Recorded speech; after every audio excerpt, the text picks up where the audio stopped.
So today is one of our second talks in English, and today we have Cynthia Sandoval with us. So good afternoon, Cynthia, and good afternoon to everybody who's watching us.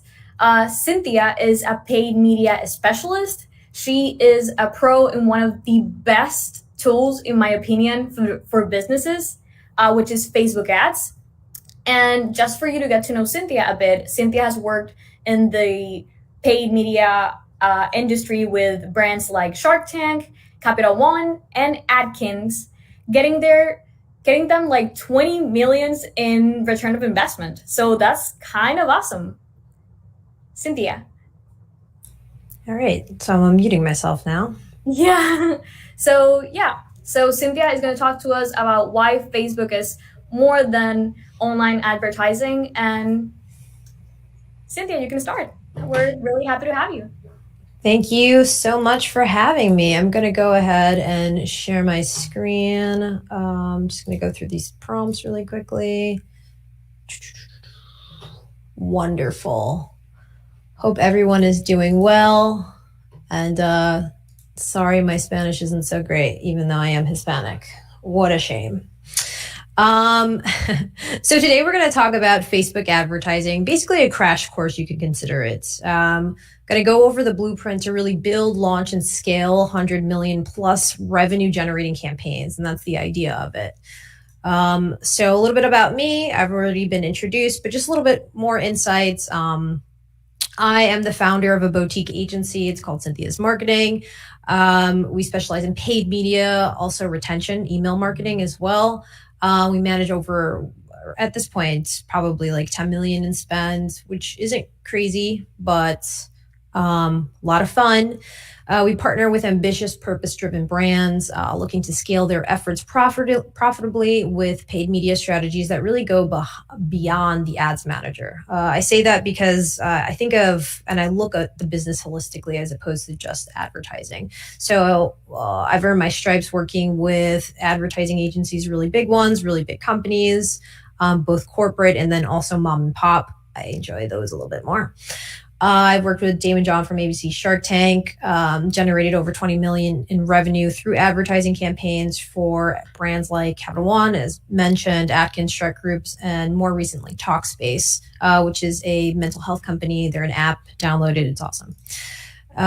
Here's what you'll learn today. Just a quick overview. You'll learn some awesome, nerdy marketing lingo, an understanding as to why brands use Facebook, the ins and outs of really Facebook advertising, just how to get started, how to structure your campaigns, overall messaging and positioning, do's and don'ts, and some additional resources that will help you along the way.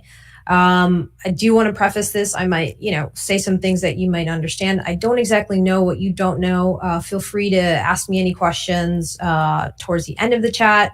But I'm going to do my best to recoup and give some foundational knowledge while also being as informative and up to date as possible. So Facebook has over 3 billion daily active users. You're probably aware, it's just a Google search away. But what makes Facebook ads super effective is the level of audience targeting, obviously the amount of people on the platform, but also the analytics and insights that are available with this tool. Similar with Google ads, similar with TikTok, we run a ton of campaigns within that. The two biggest ones are Facebook and Google, and today we're talking about Facebook. These advantages combined with great strategy is why Facebook ads work so well for so many businesses, especially in the D2C space, which is where I work in, direct to consumer, as opposed to B2B, business to business. So there are a ton of different ways that you can actually get your target customer that you want to acquire to view and engage with your business on Facebook, which is awesome. In order to do that, we have to do that through a pixel. So quick rundown on the Facebook pixel. It's a snippet of code essentially that you place on the back end of your website, and it collects data that helps you track conversions from Facebook, optimize your ads, build targeted audiences, and remarket to people who have already taken some kind of action on your site. Right? It allows you to track your customer's journey all throughout the site, really including you can track time on site, viewed content, add to carts, initiated checkouts, obviously purchases as well. And you can take these audience segments and make them into custom audiences to differentiate your messaging and positioning all throughout your user journey. We're going to talk a little bit more about what that means. That sounds like a mouthful, but you'll see in just a second. All right, taking that step back and talking about some foundational things, along with a really cool GIF. Some people say GIF, some people say GIF. There's a huge battle. I don't really care. So some advertising lingo to definitely understand to really get the most out of this presentation. And some things you want to click on, on your own time, Google, YouTube, whatever the case is. Ctr, click-through rates. You might know this. I don't know. Again, I don't know what you don't know, but just reviewing this. But essentially, we look at click-through rates to understand the rate at which our ads are clicked. It's a simple formula, clicks divided by impressions. The higher your click-through rate, the more engaging your ad is. The lower your click-through rate, it's probably not great. Conversion rate is very similar, or CDR. Conversion rate we look at is essentially purchases divided by clicks. We look at this to understand how well an ad is converting, or a campaign, or an ad set. And essentially what that means is the higher conversion rate, the more valuable that is to a business versus lower conversion rates, right? Conversion rates can, dictate or delineate purchases, or it can mean an opt-in, like it varies for business to business. But in the business or the businesses that I work with, conversion rates, what we think about mostly, it's either an opt-in meaning someone that opts in some kind of form on your website to sign up for your email list, or actual purchase. CAC or CPA, if you watch Gary Vee a lot, I think he says either arbitrage or CAC every other 20 seconds. Or NFTs. Customer acquisition costs. We look at this to understand how much it costs to acquire a new customer. Personas, you can see this as buyer personas, user persona, target personas. They vary. It means the same thing. It's basically someone who represents your target audience. ROAS, return on ad spend. That's what it stands for. It's basically a metric that we use to delineate profit or to dictate profit. So it's conversion value. The formula is conversion value divided by spend. Or you could say revenue generated divided by spend. So for example, if you hear someone say 5-time ROAS, my campaigns generated 5 times return. That means essentially for every dollar you put in, you got $5 back. And it varies per business as to what ROAS is meaningful. For example, one of the businesses that I work with, we need to hit at least 1.5 return in order to just break even, just to not even be profitable, just break even. So anything above that is favorable, and that's taking into account their margins and their overhead costs. Funnel, this is something that we're going to double click on later, and we're going to talk about a lot, just because the funnel is super important for us to understand in order to structure our campaigns, to develop a strategy overall. And I'm pretty sure if you are all in marketing and business, you understand the buyer's funnel, marketing funnel. It's the journey towards a purchase of any good or service, right? Ad fatigue, this is something that I just threw in here for fun. It's important to know simply because we need to understand when to keep ads fresh, and we don't want to overwhelm the end user or get them tired of seeing the same ads over and over again. The specific metric on Facebook that we look at is frequency for this. But again, you could follow up on questions related to that. We're going to delve into all of this really a lot deeper. Lookalike audience, I'm going to throw this word a lot, so I just want to make sure everyone understands what that means. It's an audience segment targeted by Facebook that is based off a custom list. So for example, if I tell Facebook, here is a list of past purchasers, and sometimes that'll be based off a pixel, or sometimes it'll be based off a list that I exported from the back end of Shopify, whatever the case is. Hey, create a list that's just like this audience, but completely new. And that's a lookalike audience. And then, with a lookalike audience within Facebook, you can target at different percentages ranging from 1% to 10%. Again, we can follow up on this if you have any questions related to that. So back to understanding the funnel overall, a marketing funnel really describes your customer's journey with you, right? From the initial stages when someone learns about your business, all the way to the purchasing stage. The marketing funnel really maps out the route to conversion. So it's important to understand, as most advertisers, like I mentioned before, just because we structure our campaigns. And you might even see or have heard of this tofu, mofu, bofu, top of funnel, middle of the funnel, bottom of the funnel. A lot of my campaigns even have this kind of nomenclature, simply because, like I said, it's how we structure our campaigns. So in understanding top of funnel, middle of the funnel, bottom of the funnel, the most important audience segments is top of funnel, bottom of the funnel. Prospecting and remarketing. There are additional things that go into remarketing, like re-engagement. For example, if someone purchases and then you want to upsell them, an example of that is like this client that I have, Effie Desk. They sell electric standing desks. When they buy a desk, I can upsell them a cabinet or some accessories, right? So I'm not going to talk about that too much, but again, feel free to follow up with any questions. So prospecting, these are new users that have never really heard of you before, right? And this is super important. This is the first step to getting them into the funnel, prospecting. And when you are setting up prospecting campaigns or even thinking about prospecting audiences, you need to think about where they're located, where their interests are, or what their interests are rather, appropriate ad and creative messaging. And then with remarketing, these are people that have engaged with your brand in some kind of way. This can be people who have visited your website, added to cart, initiated checkout, et cetera, et cetera. That's what WW and ATC stand for. Sorry, it's not WW, but it's VW, viewed website, and ATC stands for add to cart. This is key to driving conversions because not everyone converts at the first touch point, right? If you think about how you go about buying something, you probably do some research. I know, and I'm unique in the sense that I need to do a lot of research on something just because I'm in the industry of like selling crap online. So I research the hell out of most things, and I'm sure you do as well, right?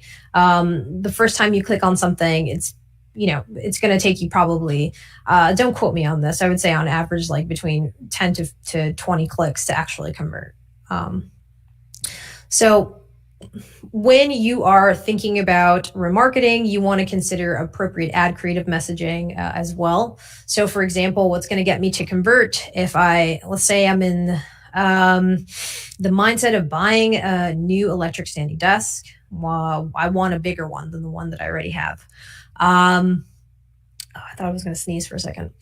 I'm looking at a ton of different competitors, but then I get an ad remarketed to me that says, hey, Effie Desk is running a sale for 20% off, Black Friday sale. I'm going to convert then there because that's probably the cheapest option. And that's like my deciding point.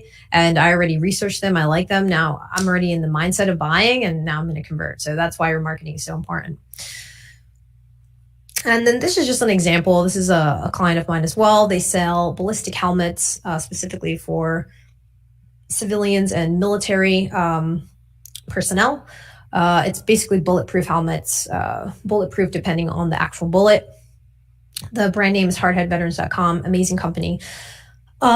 Here's an example of a prospecting ad right here. This is basically what this ad is, a testimonial mashup video that we created with the creative team, and just getting the buzz out there. Hey, this is the ballistic helmet everyone is talking about, everyone at least in your circle. And this is a specific kind of person. This is not just everyone. This ad would not be targeted to me personally, just because I have no interest related to hunting and like military stuff, and I don't really get shot at by bullets. I sit in front of a TV all day with a double screen monitor talking to you guys. So and then remarketing, right? Remarketing here. So someone went to the website, they clicked on the product page, they're like, oh wow, this is cool, I am in the military, maybe I'll consider it. Oh, I forgot, I'm gonna go scroll on Instagram, and then I get hit this ad. Whoa, limited time free shipping. If I just use this code, man, I think I'm going to do it. I'm going to pull the trigger. So prospecting, remarketing. Overall campaign structure. Now, in order to drive conversions, you got to plan on targeting both prospecting audiences and past engagers, remarketing, right? With tailored creative messaging. Tailored in the sense that, like I just mentioned before, if it's a prospecting audience, they just found out about the brand. So you got to, do an initial intro, whereas remarketing, maybe you want to do something more enticing. Maybe you want to show some additional testimonials, some additional reviews to instill trust, or maybe you want to highlight a promotion that you're running to close the sale. So essentially, I'm going to show you an example of what this looks like in just a second. Through screenshots, just because I can't actually share my client accounts, but like campaign prospecting, under those prospectings, then we have the ad set level. And with ad sets, we're targeting interest-based behaviors. So we have hardhead veterans as an example. They sell ballistic helmets, again, that are bulletproof, depending on the bullets. So interest-based, anyone that's interested in the military, behaviors, people that are actually enlisted in the military. They have that as their employer, the Marines or whatever the case is, an employer, and then lookalike audiences, a lookalike audience of past purchasers or people that have opted in to their email list and haven't purchased maybe. And then we have creatives. A question that I get all the time is like, oh, for each ad set, how many creatives do I actually need to have? It depends on your budget. It depends on a lot of different factors. But for the sake of just trying to demonstrate this idea, just start off with 3 different types of creatives. There's so many other things we can get into in terms of creating creatives and just the different placements that are available. But for the sake of time and just giving you a general overview, we'll resort to just 3 creatives. Just think of 3 different creatives similar to the ones that I demonstrated before. And then remarketing / re-engagement. Remarketing can be past anyone that's interacted with an ad or an organic post. You can target these segmented audiences. You can target anyone that viewed a video organically on Instagram, on Facebook, and then retarget them with a direct to sell ad, right? So they looked at an organic video and now you know that they viewed that video at 50%. So now you're hitting them with a direct ad.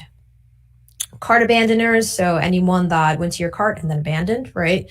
And then this is the example that I gave before, more or less past purchasers. So if you're already purchased the brand, so for example, let's say a shirt, like I buy from ASOS a lot online. I get emails and I get ads all the time to like any new clothing for the winter or for the fall, whatever holiday stuff, like, or things that you can give as a gift or gift cards, whatever the case is, like I get remarketed to in order to buy again. And that with buying again, you increase your overall LTV, which stands for lifetime value. But again, you could follow up with questions related to that. This gets pretty in-depth. Campaign structure. So here's an example. Here's the campaign level. This is like within the ads manager account, the campaign level. And you can see like the nomenclature of how I name campaigns, just like an aside and a pro tip, like just be super organized with how you're launching these campaigns. And then ad set, this is who I'm exactly targeting. And then overall the ad creative right here. And you can see that this is the actual creative that I just showed you. It's a testimonial mashup. And yeah, these are the different levels of an account: campaign level, ad set level, and then the actual ad or creative level. So some do's and don'ts related to Facebook. We definitely want to use exclusions. So what does that mean? Excluding audiences. So for example, the idea of this is to avoid audience overlap. So if you are targeting someone that went to your website, right? You want to make sure you're excluding anyone that has purchased, right? So this example to the right is an example from that account. So I'm targeting here everyone that has visited the website over the past 7 days. And I'm excluding anyone who added the cart. I'm excluding anyone who added payment info, that basically put up their credit card information. And I'm excluding anyone who initiated checkouts and anyone who is a past purchaser. So this is like, not to make things more complicated, but like a cold remarketing audience.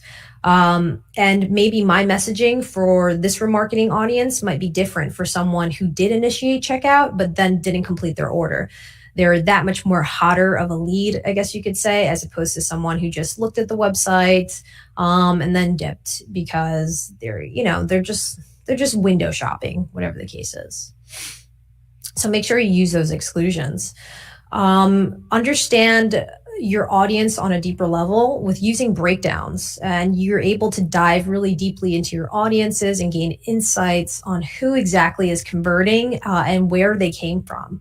So for example, a company that I work with is called Talkspace. They are a mental health company that whose mission is to make mental health services accessible to everyone.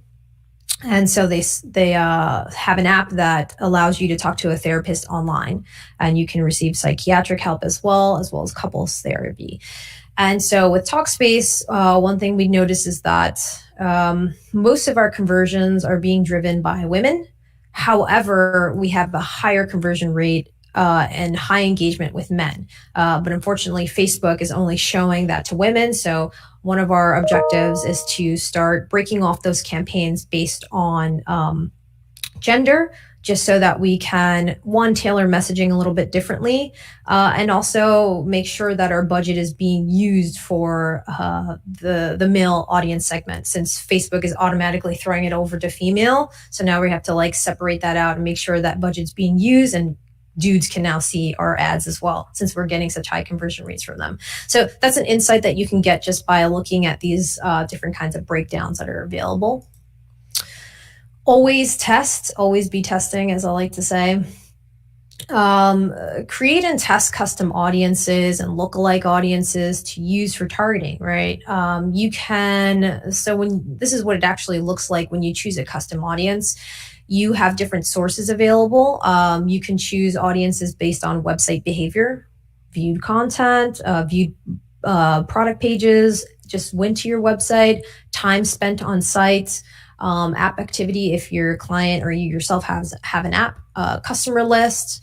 Offline activity is a little different. If you have any questions on that, you can just ask me. Video views, or anyone that viewed any videos organically on your pages or your Instagram account as well. You can retarget them, and you can retarget them at different percentages. Anyone that viewed a video at 50% versus 75% versus 80% and 100. So there's that. And landing pages. So you want to make sure that you're using the appropriate landing pages for different stages of the funnel, like I mentioned, like your home page versus a specific product page. And then if you're working with lead generation companies, then you definitely need to make sure that your landing pages are specialized based on where they're at in the funnel.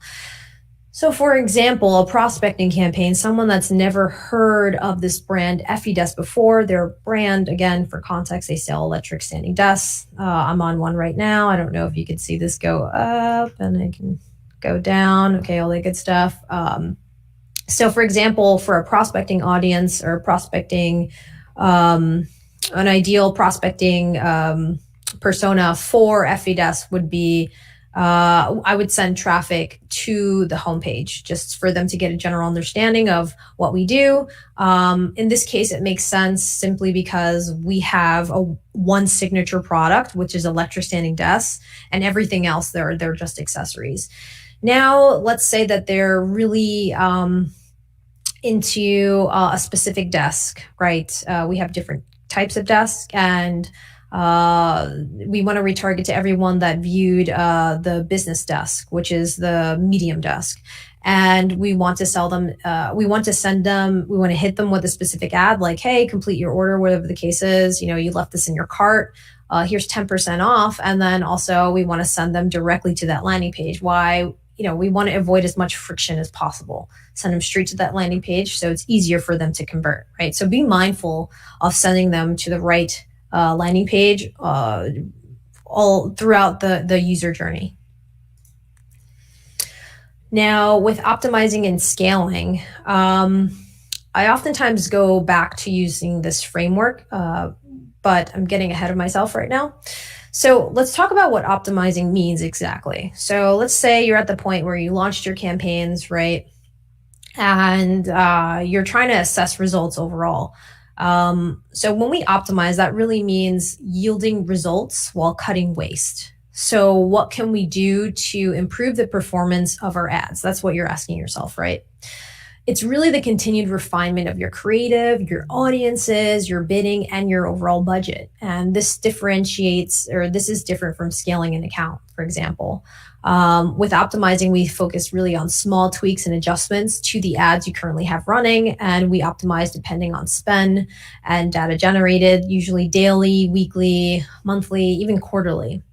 To take a step back, again, as we move forward and backwards at the same time, it's kind of like a dance. Use or refer back to the objective first framework. And this is something that essentially breaks down how to launch a campaign. And think about this if you ever get overwhelmed with optimizing or thinking about you launch your campaigns, you don't know where to start now, what to look at. Take a step back. First, you want to set objectives for your entire, like, why are you launching campaigns? What are you trying to hit? Are you trying to get more purchases at a certain conversion cost or a certain CPA while maintaining break even? Like, what are you trying to do? What are your goals? Or is it just brand awareness? Define those KPIs. So maybe it's 1.5 ROAS as break even. Maybe your CPA has to be X amount for it to be profitable. And then you design your strategy like we did before, where we went over and we thought about prospecting versus remarketing audiences, what kind of creatives to send to prospecting versus remarketing, right? That's developing a strategy right there.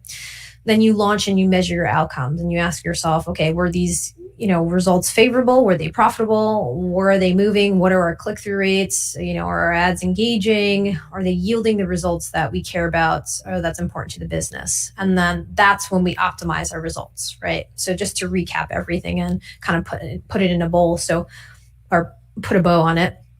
Some examples of optimizing an account would be to upload emails lists for prospecting, right? Anyone that's opted in, maybe you want to upload that manually. And then create a lookalike audience at different percentage there. And then also remarketing audiences, create new ones. Maybe you want to create an audience of people who have engaged with Instagram over the past 30 days, whatever the case is. You can segment that out. Another way to optimize is to remove underperforming ads, meaning maybe they yielded no purchases whatsoever, or the click-through rate is abysmal. Generally, what we like to aim for is 2% click-through rate. Like, that's more or less average. That varies per industry dramatically. But just, take that with a grain of salt. Let's say 2%, maybe, our click-through rates are like 0.0001. Like, okay, this ad sucks. Or maybe our targeting is off. Excuse me. Maybe you want to also narrow age ranges as well. You can also adjust budgeting. Something additionally that you could add are bid caps. This is a bit more advanced, but essentially it's where you tell Facebook, hey, my CPA for this is $25. I don't want to pay more or less for that. There are some complications and nuances involved with that, but that's generally the gist of it. And the idea to create a bid cap or to have a bid cap is to just create lower CPAs for efficiency. Some additional resources for you. I am constantly looking at the ads library just to spy on competitor ads, just to stay fresh and understand what kind of ads are my favorite brands are running. I always like to keep in tab on this. The main thing that I always do when I sign on an account is just like look at competitor ads right off the bat. What are they doing versus what are we doing? What are the gaps? How can we do it better, right? Are they doing more real ads? Are they doing more UGC, which stands for user generated content, whatever the case is? Are they running more sales than us, et cetera, et cetera? And then there's the Facebook Blueprint, which is free training. I recommend if you're interested in understanding paid advertising or paid media as a whole, you go through the blueprint or, YouTube as well. Just YouTube how to set up a campaign. Another resource is my YouTube. That's a shameless plug. You can also follow me on Instagram at theCynSandoval.com. At theCynSandoval, not .com. My YouTube is a great potential resource as well. And then the Facebook Pixel Helper is pretty solid. It's a great way to understand. This is a Chrome plug extension. This is a great way for you to see if the pixel is firing off correctly on certain events.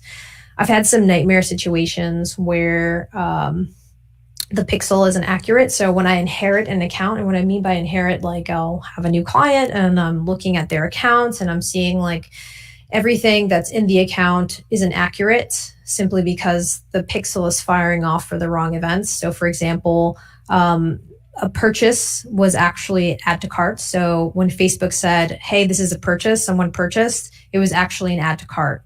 So, just make sure your conversion data is on point. Use the pixel helper. Also, just like cross-reference things, whatever you see on Facebook, always cross-reference that with Google Analytics or whatever their CRM platform tool that they use. Like, for example, all my clients use Shopify mainly. So we just like to verify what we see a lot, especially in 2021, where iOS is given us a lot of headaches and preventing a lot of data to be seen. So there's a ton of data loss. So with that being said, we have to do a lot of cross-referencing on our own and just to see, understand that there's what Facebook is reporting might not always be accurate. So let's double check that somewhere else. That's essentially it. So anyone have any questions? Happy to answer, happy to engage.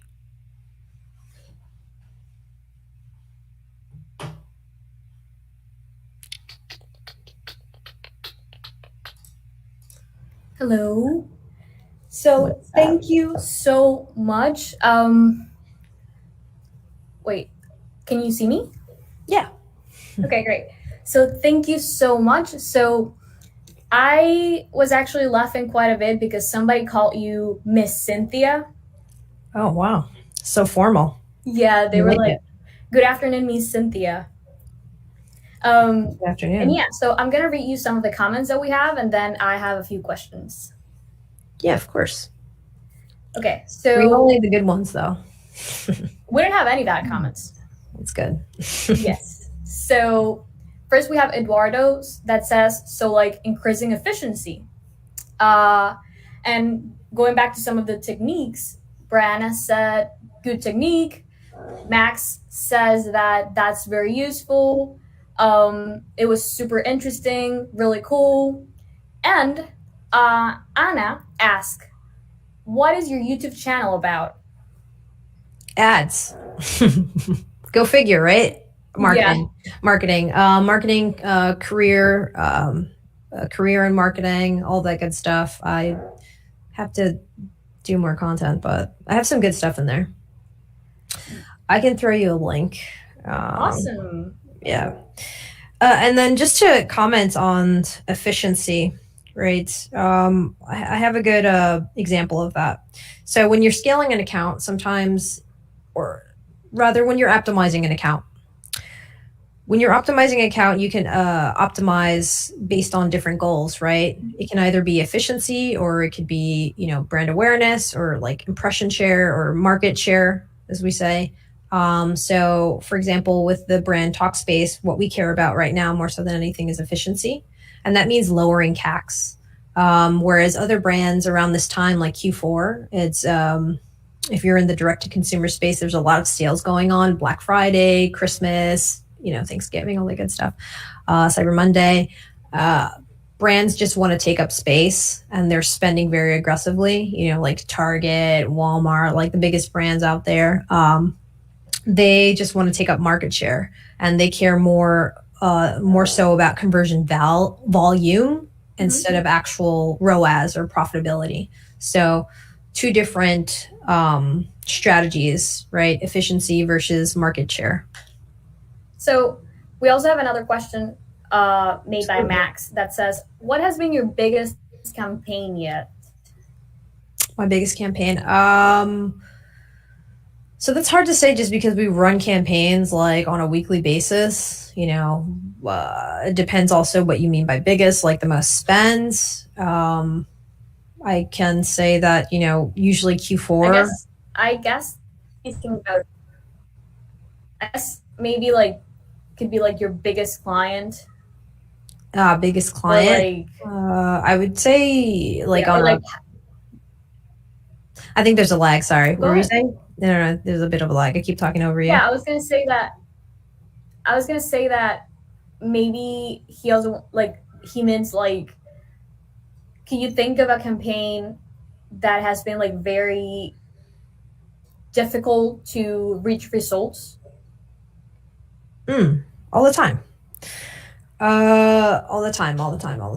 Um, sometimes we have goals and, we test and we fall short. But the idea is with testing, we generate data in order to learn more, right? So it's not necessarily a failure. It's more of like, okay, we have more data and we learned what to not do. So now from here, we can trim the fat and we just, keep testing from there.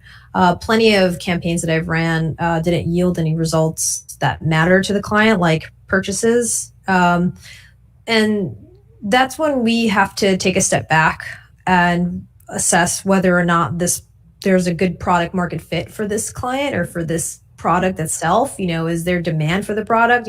Sometimes, a lot of the times, I know how to run ads really effectively, but if there's no demand for the product, then, or if the product sucks in some kind of way, you can't really, your ads are always going to suck too. Marketing and product really go hand in hand. So for example, I ran ads to a website that we thought would be running, would work in some kind of way. And it turns out, the space was way too competitive. Our CPAs were way too high to be profitable in any kind of way, shape, or form. The website, there was a ton of inconsistencies. It was really tough to actually convert. So, ton of hiccups in this marketing journey of mine. So thinking about it, I've seen a lot of people that see Facebook ads as, okay, so I'm just gonna run Facebook ads. But do you see Facebook ad as just one part of the strategy, or do you think that for maybe like small businesses, it could be, like the main thing? I don't know if you know what I mean. Like there are a lot of people that don't have a Facebook profile, like they don't post content, so they're just running ads. Yeah, I totally know what you mean. I think what small businesses can learn from big businesses is that you need marketing pillars, right, to support this infrastructure.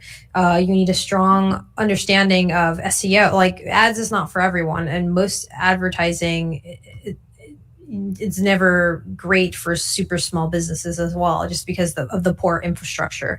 Lots of times I've, early on in my career as a freelancer, kind of like signed on businesses that did like roofing or whatever, and I got them leads, but their sales guys sucked. So it's like I sent them leads their way, but they could never close them. So, like the infrastructure wasn't there. So advertising wasn't really effective for them. If you're a small business and all you rely on is advertising and, you don't lean on organic at all, I think that's a huge red flag as to where your priorities lie. You're going to obviously save more money in the long run when you first start off with organic and then scale your efforts through paid, right? Yeah. Organic meaning SEO, also organic social media. You should also have some kind, I won't run ads for anyone that's generating under a certain amount per month. Like the minimum should be 50,000 per month, because the idea of advertising is to scale those efforts, is not necessarily to build a foundation, right? So is some qualifying things as well. Like if they don't have an email list, that's a problem as well. Like, okay, you clearly, you need some foundational help. You have no SEO strategy. Okay, we need some foundational help. You have no one managing your social media accounts. Okay, we need some foundational help here. Advertising is like, I consider it like a cherry on the top when, you have a really great product. Who buys your product, them really well, your consumer really well, and you're ready to reach new heights, and marketing wise and budget wise, you can handle it, right? It's really funny that you mentioned that client that, okay, let's get a lot of leads, but they don't have a good salesman, because that actually happened to me. And then came a time when I was like, you know what, I'm not gonna keep running ads for you, because it's just like, it's a waste of time. I mean, yeah, it's just setting money on fire basically. Yeah, and at the end of the day, it's like you don't see the last step of your work. So Oftentimes what you should ask, or what, we do in the agency space, is ask, like, what's your close rate, like, and then understanding your close rate, we can actually, there's a formula for it, like a plug and play formula. If your close rate is X and we generate this amount of leads and you close this much, like, this is the amount of leads that you'll close on average. And then we have like some kind of benchmark to reach for, right? But lots of times clients don't know their close rate. They don't have any kind of proper sales team. They get like their cousin sending up calls or whatever. They're not even measuring anything. So, like, I think small businesses in general are better off like boosting ads, or, not necessarily running ad campaigns. They're better building out the foundation and their brand voice through organic means. So we have a lot of questions, actually. Awesome. Let's go. Yes. So Brianna says, what steps did it take for you to enter into this marketing industry? What steps did it take? For me, I think I've always wanted to get involved in business in some way, shape, or form. I started off as a creative. I was a photographer. I did wedding photography, and it's been a long time since I picked up that profession. I do it for fun now, like here and there. But I was looking at ways or understanding how can I advertise my own services. And like, I thought, hey, if I throw some money at something, I'll get some kind of leads or whatever the case is. So I built a website. I built my own little funnel. And from there, I was like, wow, I really suck. I don't really know what I'm doing at all. I just went down a rabbit hole. I first started off with Google Ads and understanding that beast that is Google Ads. And then I pitched to an agency to eventually work with. That agency is Adventure Media. They're a really great agency based out in New York. And I worked with Isaac Rudansky, which is like, he's like this PPC Google Ads kind of influencer. Mm-hmm. And I learned a lot from him. And then from there, I broke off into my own thing. Then I started working with Dean John from BBC Shark Tank. And then I generated my own clients. And now I'm here. I work with Talkspace and managing my own consulting clients and my own little business. Awesome. So the next question comes from Nicole, who asks, what are the key aspects that you take into account when building a buyer persona for any campaign on Facebook? I love that question. What are the key aspects? I'm always going to refer. I'm an analytics data person, right? I'm always going to refer. I'm always going to ask the client, do you have any historical data that I can look at? Maybe first party data, meaning like surveys in order to understand who that end user is that purchases your products. So any qualitative and quantitative data that allows me to better understand that end user. If they don't understand that, I kind of go like detective mode and look at their website or look at their social media pages, who follows them, who engages with the content, click on the profile. I get a little creepy there. There's also ways on Google Analytics in which you can assess like overall traffic. You can look at demographics. You can look at where they're from. You can look at their general interests. Same thing on Facebook as well. You can get a better sense of who this person is. Yeah. So I'm always going to refer to the platforms that are at hand, usually analytics, Facebook. Ask the client if they have, what they understand, because the client will always know that best, right? Way better than you. Because you're an advertising expert, you're not necessarily an expert in their business. So understanding them on a deeper level, understanding their pain points, that's the most important thing that I look to understand in order to write ad copy or to develop any kind of creative strategy, is like their pain points. What are their problems that they're currently facing? And how can we improve their lives, and or showing how our product can improve their lives, right? Awesome. So the third question we have comes from Victor that says, how do you think Web 3.0 will impact marketing? I'm not sure what that is, Web 3.0, to be perfectly honest. Do you know? Me neither. So Victor, if you're watching this, please explain to us, or I'm just going to Google it. So I'm just going to jump. What? I was going to say, I don't know. Okay, so I'm going to pass to the next question to see if Victor can tell us a bit about what is that. And it's Nicole again asking, oh, it's the same question.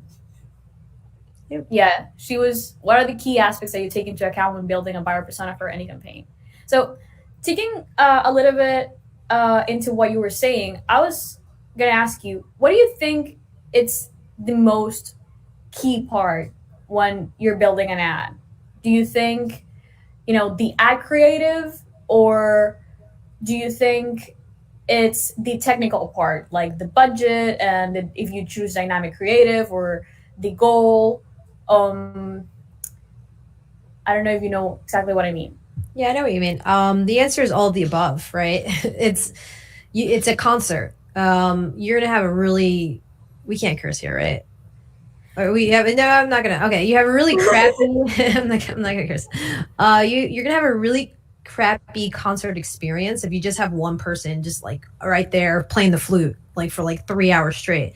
Meanwhile, it's a actual concert when you have the flute, you have the strings, you have percussion, you have all of it, a piano, you have like a real concert going on, right? That leads to like overall really great experience at the end of the day. Mm-hmm. And it's the same thing when we think about advertising, right?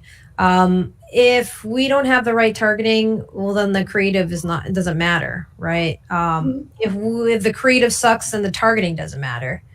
If in terms of the technicals, we get more involved in the technicals really to refine and for efficiency, like strategies like using a bid cap, just like breaking off like ad set optimization campaigns versus campaign optimization campaigns. Like we use this for efficiency overall.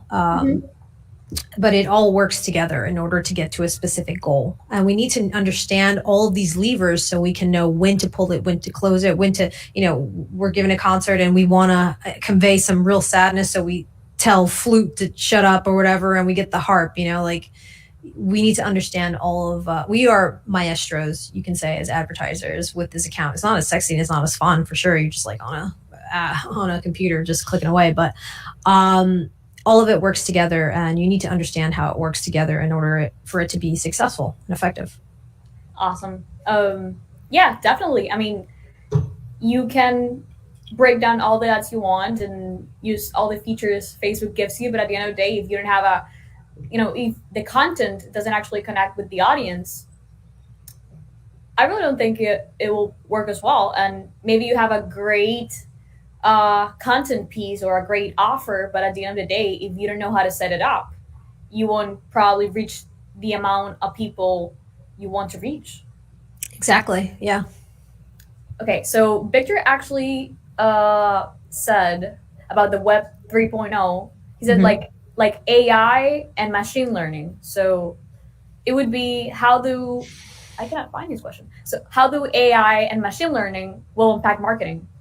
How well, marketing, at least in the advertising space, is all AI and machine learning right now. So I guess a lot. Like that's exactly what it is. Yes. Google used to be a lot more manual and how we used it, like Google Ads. Now with the advent of smart shopping, automated bidding strategies, we're really leaning on machine learning. Now more so than ever. Facebook has always been very heavy machine learning. It's our best friend. I think it's what we lean on to become more and more efficient. Google. I define it as a love-hate relationship.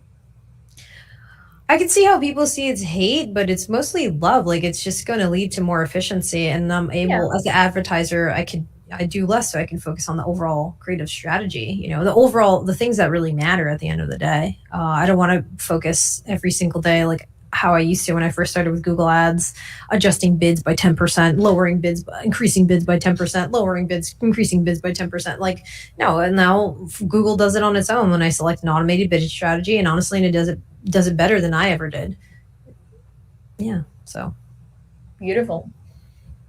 Okay, so we have one last question from Adele. And Adele says, great name. What do you consider you did? What? I said, great name. Yeah. So she says, what do you consider you did differently than other marketers in the industry? What we do isn't exactly rocket science. I would say that what differentiates me personally is that I'm looking at businesses holistically. I'm looking Mhm. at every different piece, and just because I have more years involved and just like the level of experience that I've had working with big brands, small brands, the exposure that I've had, I have more hindsight. I understand, like sometimes if the ads aren't working, then we need to optimize for CRO. I know how all of these machines, or like, I guess you could say marketing pillars, all work together for efficiency. Mhm. So, I guess you could say like that kind of experience. It's also, I think, creatively, I have a really good balance of like analytics and then also understanding creative very well, which makes me pretty gifted in like paid media, in the paid media space. Because sometimes it is, like, how do you come up with ideas? So many ideas to test. I have yet to run out, and that's just because this is what I do. So I'm always looking at brands. What are they doing? How do they do it well? What can we test? And then also leaning on team members like within my own team, and then also like the clients that I work with, they have team members and we can all internally brainstorm together, and I have a lot of fun doing that. I think that's the most important part. Yeah, I think maybe that's what differentiates me. And I think a lot of people that are really good at whatever they do, they have fun with it in general. Yeah. Yeah. So that was actually our last question. So first of all, I wanted to thank you so much because I know that being here has been quite a bit difficult, and I know you're like running into so many things. Yeah, it's a journey. It Yeah. was Um, intense. but thank you so much. And we have a comment from Adele, and she says, not a question, but I really like the tips you gave on how we can create effective advertisements to reach the right type of clients, not just the larger audience. Thank you for your comment. I really appreciate it. Good feedback. Thank you. Yes. So I actually think this was, and I really wanted you to come and share this with the students because I feel like sometimes we get into agencies, we get to work on our own businesses or just work in businesses in general, and sometimes we don't actually understand how Facebook ads works and how it can be, you know, to such benefit for our business. So thank you so much, Cynthia, again, and we really appreciated you having here. And I think everybody who's watching this knows that they can come back to this talk because it's going to be recorded forever in YouTube. Whatever. So forever. So yeah, with Yeah. this we're going to finish. And to everybody watching this, remember that Mercado Expo is this December 1, 2, and 3. So if you're interested in getting to know more people like Cynthia, we're going to have Dane Walker and Max Lenderman and many other amazing marketers talking about this amazing topics and how they are affecting how we live day to day. So Yeah. Cynthia, again, thank you very much, and I Thank hope we can you. see you soon. Yeah, thank you so much for having me. And I just wanted to say I'm super grateful, especially talking to a university based out in Dominican Republic. That's where my mom's from. So this really means a lot.